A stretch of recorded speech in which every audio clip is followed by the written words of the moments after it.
Antiarrhythmic agents are drugs used to suppress abnormal rhythms of the heart.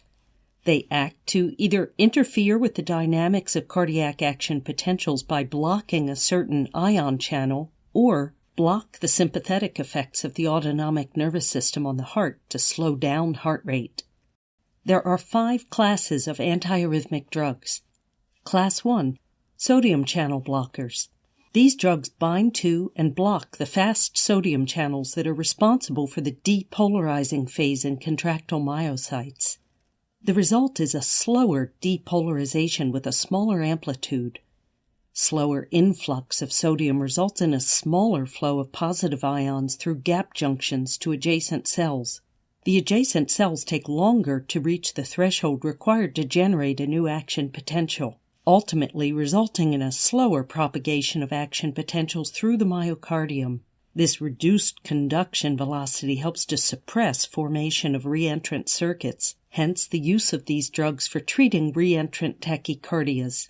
Class 1 agents are divided further into subclass 1A, 1B, and 1C. These subclasses differ in the strength of sodium channel blockage and in their effect on the duration of action potentials and the effective refractory period, the ERP. While subclass 1C has no effect on ERP, 1A prolongs and 1B shortens ERP, respectively. Changes in ERP may have different outcomes for different types of arrhythmias. A longer ERP generally reduces cardiac excitability, but prolonged repolarizations may increase the risk of torsade de pointe, a type of tachycardia caused by after depolarizations. Class 2. Beta blockers. These drugs bind to beta-1 adrenergic receptors and block the sympathetic influences that act through these receptors. Sympathetic nerves release catecholamines, which act to increase SA node firing rate and cardiac conductibility, especially at the AV node.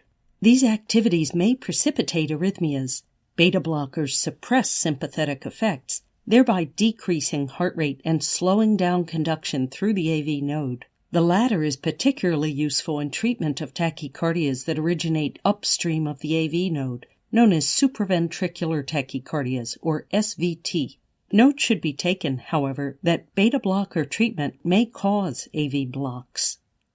Class 3. Potassium channel blockers. These agents block the potassium channels responsible for the repolarizing phase. The result is a slowed repolarization, hence a prolonged duration of action potentials and refractory period. This reduces the heart's excitability and suppresses reentrant tachycardias.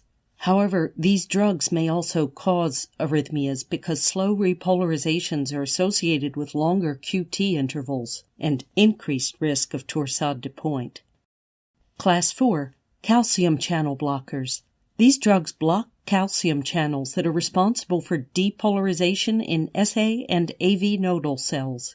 Blocking these channels results in a lower sinus rate and slower conduction through the AV node. However, because calcium is also involved in cardiac myocyte contraction, these agents also reduce contractility of the heart and should not be used in case of systolic heart failures. Class 5 includes all drugs that act by other or unknown mechanisms.